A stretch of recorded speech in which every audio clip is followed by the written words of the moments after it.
নমস্কার, সাপ ফ্যামিলি টুতে আপনাদের অনেক অনেক অভিনন্দন এবং স্বাগত জানিয়ে আবার একটা নতুন ভাগ শুরু করছি। এখন ঘড়িতে বাজে হচ্ছে পুরোপুরি 11:30। তো সকালবেলা কাজটা সেরে স্নান পুজো টুজো করে রান্নাও হয়ে এসেছে। রান্না কমপ্লিট। শুধু এই যে ডাল ফুটছে, ডালটা নামালেই হবে। এই যে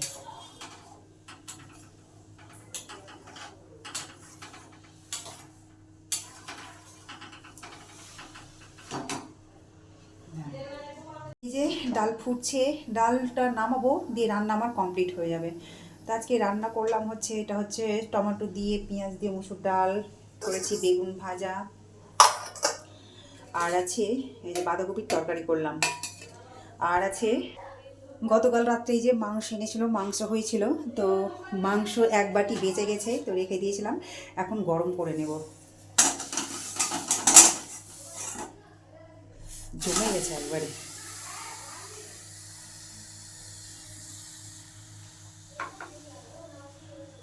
তো এই যে মাংসটা কয়েক পিস ছিল, মাংস তো একটু গরম করে নেব। না গরম করে থাকলে তো খাওয়া যাবে না, কারণ ফ্রিজের মধ্যে ছিল। দেখতে পেলেন জমে গিয়েছিল, ঠান্ডা বরফ হয়ে গিয়েছিল, জমে চারকোনা বাটি হয়ে গিয়েছিল। একটু জল দিলাম আর কি, অল্প একটু ঝোল আছে, আর কয়েক পিস মাংস আছে, এই যে খাসি মাংস। তো গরম হয়ে গেলে কড়াইটাই ধুবো, শুধু সব কিছু তো ধোয়া টোয়া হয়ে গেছে, অনেক কিছু বাসনগুলো ছিল সেগুলো ধুয়ে নিয়েছি। এখন শুধু কড়াই ঢাকনা আর খুন্তি আর গ্যাস ওভেনটা উনান বাকি আছে। গ্যাস ট্যাস মুছে কড়াই ধুয়ে সব আমার কাজ কমপ্লিট হয়ে যাবে। তো আজকে মিঠি স্কুল গেল না, সকাল থেকে গানের রেওয়াজ করছিল, বললাম যেতে গেল না। তো যাক, একটা দিন না গেলে কিছু না। তো চলুন, যে গতকালকে বাজারে গেছিলাম, দুটো নারকেল কিনে এনেছিলাম। এই যে, তো আগামীকাল আছে মকর সংক্রান্তি, মানে পৌষ সংক্রান্তি, একটু পিঠে পুলি করবো। নারকেলের যা দাম, দুটো থেকে 60 টাকা, মানে 30 টাকা, 60 টাকা জোড়া, 30 টাকা করে। নারকেলটা কিনে নেবো, তারপরে পিঠে পুলি করতে যাবো। এখন রান্না বান্না হয়েছে, খাওয়া দাওয়া হয়নি আর কি।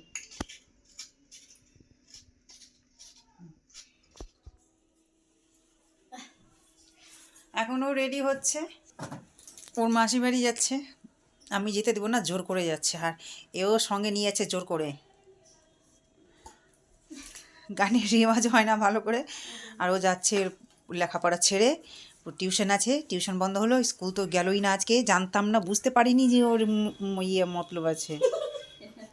চোখের কোনায় লেগে আছে ভালো করে। প্ল্যান করে রেখেছিলাম না, কিছু বললাম নাকি? কিছু বলিনি তো। না না, ও দাঁড়া, সাবধানে যাবি কিন্তু তোরা। যে বললাম যেতে হবে না তো।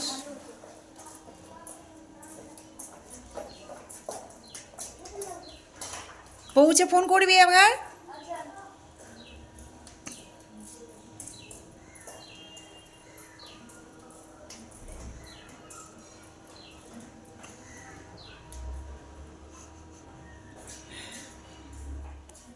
এই দেখুন, ঘড়িতে বাজে এখন সোয়া 4টা। অনেকক্ষণ থেকেই ছাদে বসেছিলাম, মিটিকে এত বারণ করলাম, শুনলো না, চলে গেল খুশির সঙ্গে ওর মাসির বাড়ি বেড়াতে। নেই তো ভালোও লাগে না, তো নিচে ঠান্ডা লাগছিল, তো ওই জন্য ছাদে এসে বসেছিলাম। এই দেখুন, ছাদের এই প্রকৃতি কি সুন্দর, ভালো লাগছে না? তো একা একাই বসেছিলাম, ভালো লাগছিল আসলে, সেই জন্য ছাদে এসে একা বসে থাকলেও ভালো লাগে কিছুক্ষণ। কিন্তু নিচে গিয়ে আবার সেই মিঠি নেই, মিঠির কথাই মনে পড়ছে। এত মানা করলাম মেয়েটাকে যে যাস না, টিউশন আছে, গানের রেওয়াজ না হলে গানের ম্যাম বকা দেবে, কিন্তু শুনলো না, ও জোর করেই একরকমের গেল। তো কালকে আবার চলে আসবে, কালকে মকর সংক্রান্তি আছে। তো এই দেখুন, ভালো লাগছে না বলে এই গাছপালা, প্রকৃতি, আলো হাওয়া সব কিছুই দেখছি, ভালো লাগছে, একটা সুন্দর একটা অপূর্ব দৃশ্য। সৌভিক স্কুল থেকে এখনও আসেনি, স্কুলে গেছে আর কি। তো এই জামা কাপড়গুলো তুলবো, যাওয়ার পরে কেচেছিলাম, শুকিয়েও গেছে। আজকে মিটমিটে রোদ, কিন্তু হাওয়া আছে, ওই জন্য শুকিয়ে গেছে। ভালো লাগছে, ঠান্ডা হাওয়া। আর নিচে প্রচণ্ড ঠান্ডা, একেবারে প্রচণ্ড ঠান্ডা। তো নারকেল আমি করলাম, নারকেল করার পরে মিঠি চলে গেল তো খুশির সঙ্গে, ওই জন্য ভাবছি যে আজকের পিঠে পিঠে বানাবো না, ভালো লাগছে না। সেই যখন কালকে আসবে তখন কালকে করব। মিঠি থাকলে আবার করতাম, মেয়েটা নেই, ওই জন্য আর ভালো লাগছে না, থাক। নারকেল কোড়া রেখে দিলাম, আগামীকাল করব। তো এখন কেউ নেই নিচে, তাই ছাদেই বসেছিলাম, একটু ফেসবুকে লাইভ করলাম আর কি। তো চলুন, কত সুন্দর লাগছে না ছাদে এসে, দেখুন এই প্রকৃতিগুলো, ভালো লাগছে তো। রোদ নেই কিন্তু, রোদ চলে গেছে, 4টা বেজে গেছে, 4:15 বেজে গেছে, রোদ চলে গেছে। এখন নিচে যাবো, সন্ধ্যাবাতি দিব, আলনি পেতলে ঢুকবো। দেখুন কি সুন্দর প্রকৃতির দৃশ্য। ছাদে এলে এই গাছপালা দেখতে দেখতে না তা ভালো লাগে। এক একজনের বাড়িতে ছাদ বাগানে সবেদা গাছ, তারপরে হচ্ছে পেয়ারা গাছ, জাম গাছ, এগুলো সব গাছ লাগিয়েছে। কিছুক্ষণ দাঁড়িয়ে দেখতে দেখতেই কখন টাইম পার হয়ে যায় বুঝতেও পারি না। আমার বাড়ি থাকলে আমিও ছাদ বাগানে ফলের গাছ, ফুলের গাছ লাগাবো অবশ্যই, কিন্তু ওপরওয়ালা যখন দেবে তখন। তো যাই হোক, এখন আমি যে ছাদ বাগানে সবার প্রত্যেকের বাড়িতে বাড়িতে দেখছি ফুলের গাছ, কি সুন্দর সুন্দর ফুলের গাছ থাকে, তো ওগুলোই দেখি আর মন আর অপূর্ব একটা দৃশ্য অনুভব করি। তো চলুন এখন নিচে যাই, এগুলো শুকিয়ে গেছে, তো এখানেই তুলে ভাঁজ করে নেব আর ভাঁজ করে নিচে যাব। এর মধ্যে সবিক চলেও আসবে। তো চলুন, ভালো লাগছে, চলুন। এই দেখুন ওরা গেছে, এখন বিছানার চাদর পাল্টাচ্ছি, এখন ভাজে ঘড়িতে হচ্ছে 4:45। তো আমি বিছানার চাদরটা পাল্টাচ্ছি, এদিকে অর্ধেকটা পাতা হয়েছে আর এদিকটা অর্ধেকটা পাতবো আর কি। তো ফিনিশিং টাচটা করে আপনাদেরকে দেখাচ্ছি।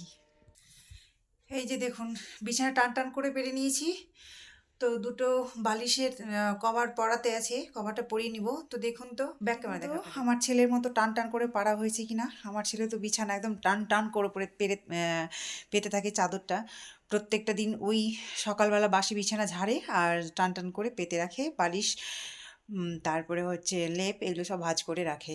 আমার ছেলের কাজ সকালবেলা ঘুম থেকে উঠে ইষ্টভৃতি করবে, তারপরে এই পরিষ্কার পরিচ্ছন্নটা করবে বিছানা।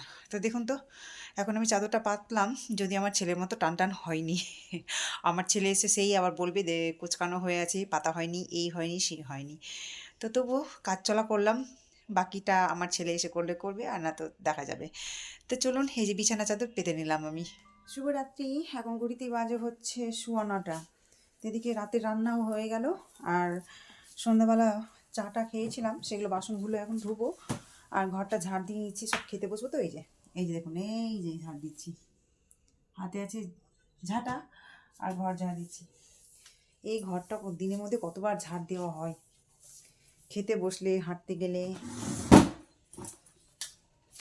অনেকবার ঝাড় দেওয়া হয় আর মোছাও হয়। এই যে,